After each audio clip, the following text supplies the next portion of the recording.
How the hell do you make a sequel to Resident Evil? Make Resident Evil 2, of course. Of course!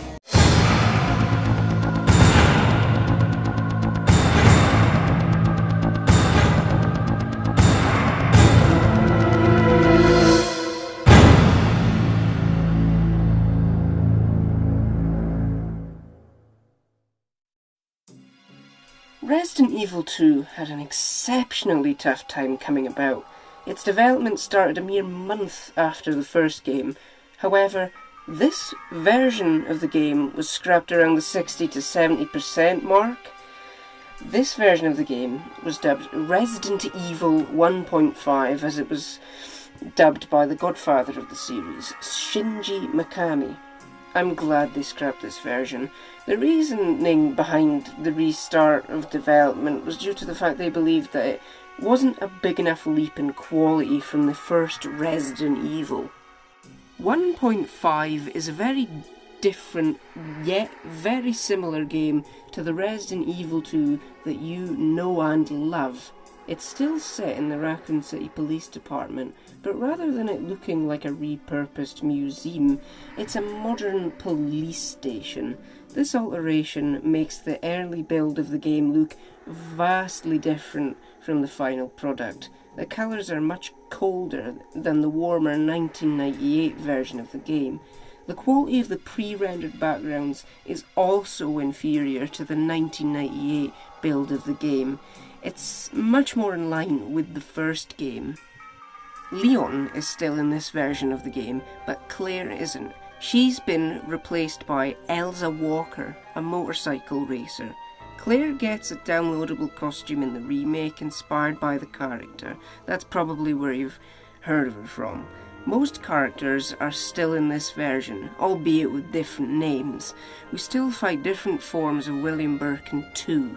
Characters' campaigns don't remotely cross paths in this version like they do in the final product, even though they barely do that in the final game anyway. I'm glad we got the Resident Evil 2 we all know in the end.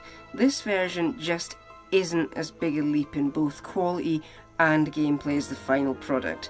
There is a pretty awesome fan recreation of the game available online, just in case you want to see what we almost ended up with. So, finally talking about the game you came to see me talk about, Resident Evil 2. Released on the 21st of January 1998 in North America, Resident Evil 2 was met with an overwhelmingly positive response from both fans and critics alike. And to this very day, people still cite it as being the best Resident Evil game ever, only rivalled by everyone's love for Resident Evil 4. The game follows Leon Kennedy and Claire Redfield, sister to Chris Redfield in the first game, as they desperately try to escape the zombie-infested Raccoon City. We explore the Raccoon City Police Department as we try to make our way into the sewers and finally find the secret Umbrella lab hidden under the city as we discover the cause of the outbreak. Damn! This game, like the last one, has two playable characters with Leon and Claire, but this time there are two scenarios for both the characters. Both A and B scenarios have differences in how they begin and end, but the journey is mostly the same in each of them, but the way you navigate the police department is different, as you won't have the same access to certain areas as you would have in the A scenario. B scenarios in the game also introduce Mr. X into the fray. I'll be honest, I don't like the B scenarios.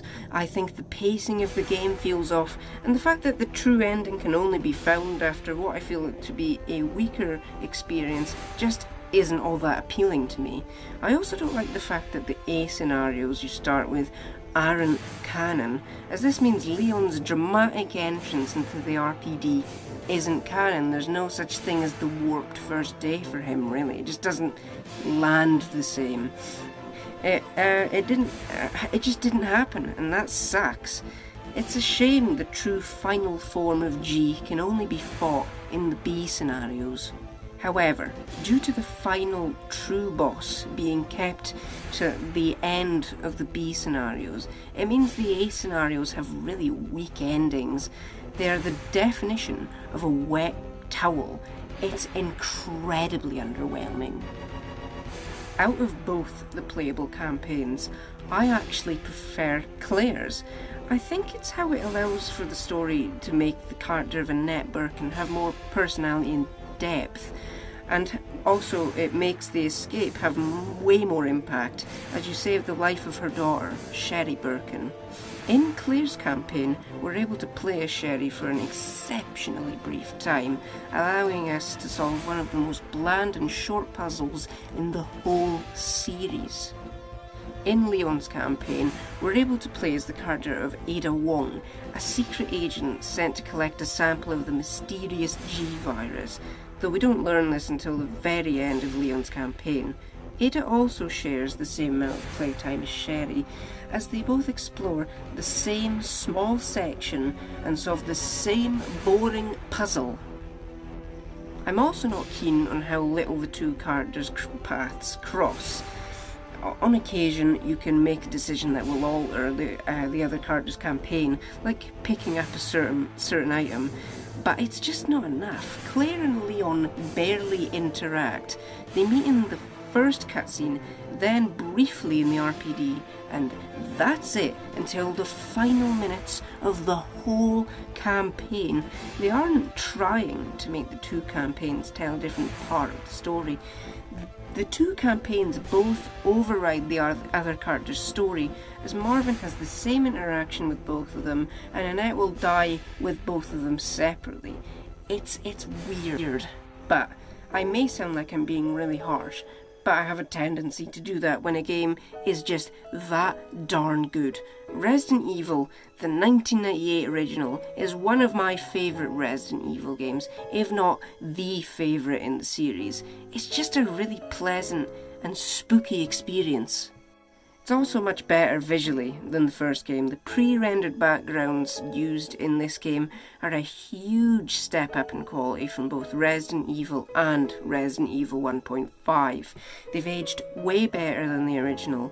It took weeks to render each of the backgrounds in the game.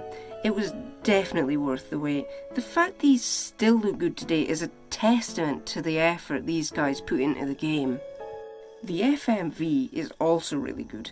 I love the visual style of majority of the PS1 FMV. It's something that 2005's Fear took a lot of influence from. They've also managed to age better than the live-action cutscenes from Resident Evil 1, and don't contrast as much as they did with the gameplay. The FMV in Resident Evil 2 clearly makes use of the backgrounds used in the game in a sort of three-dimensional environment with some pretty decent character models. The voice acting in this game is also a lot better than the first game. About 2 months ago, there was this incident involving zombies. Everyone's gonna die!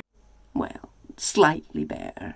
The music in the game also kicks ass. The tracks really add to the atmosphere of every setting, and you never get sick of hearing them play in the background as you avoid zombies and lickers and unlock doors. I would even say that the music here is better than the first games.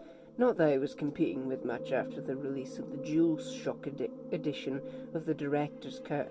I mean, it's competing with...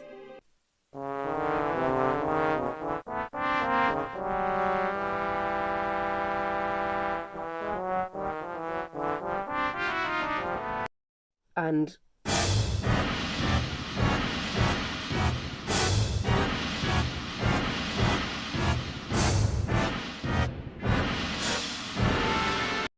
oh, and...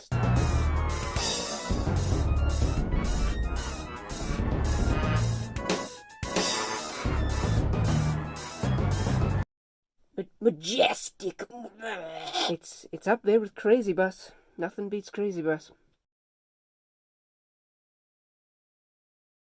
The gameplay is basically the same as the original, keeping the tank controls accompanied by the artistic fixed camera angles. I think the inventory is much better and runs much smoother than the first games. Combat is also kept the same. The puzzles are also a step up from the first game, as I feel those found in RE1 were just a bit too cryptic, and I had to keep looking at walkthrough to figure out what the hell I was supposed to be doing. I found myself doing that 99% less in this game. But alongside some good puzzles, there are some exceedingly basic ones, like the crate puzzle in Ada and Sherry's segments. I definitely think Resident Evil 3 has some of the best puzzles in the whole series. Resident Evil 2 is awesome. It's a definite step up from RE1, as it's a much more pleasant experience, as you don't find yourself constantly getting lost and confused, and the RPD is a much more interesting setting than the Spencer Mansion. Not that the Spencer Mansion was a bad setting, it's good in my opinion. Resident Evil 2 is available on the PS1 and for digital download on the PlayStation 3.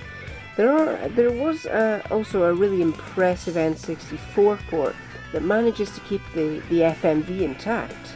So, thank you for watching, and make sure to join me next time as I discuss the much beloved Resident Evil 4 in the next edition in the month of Resident Evil.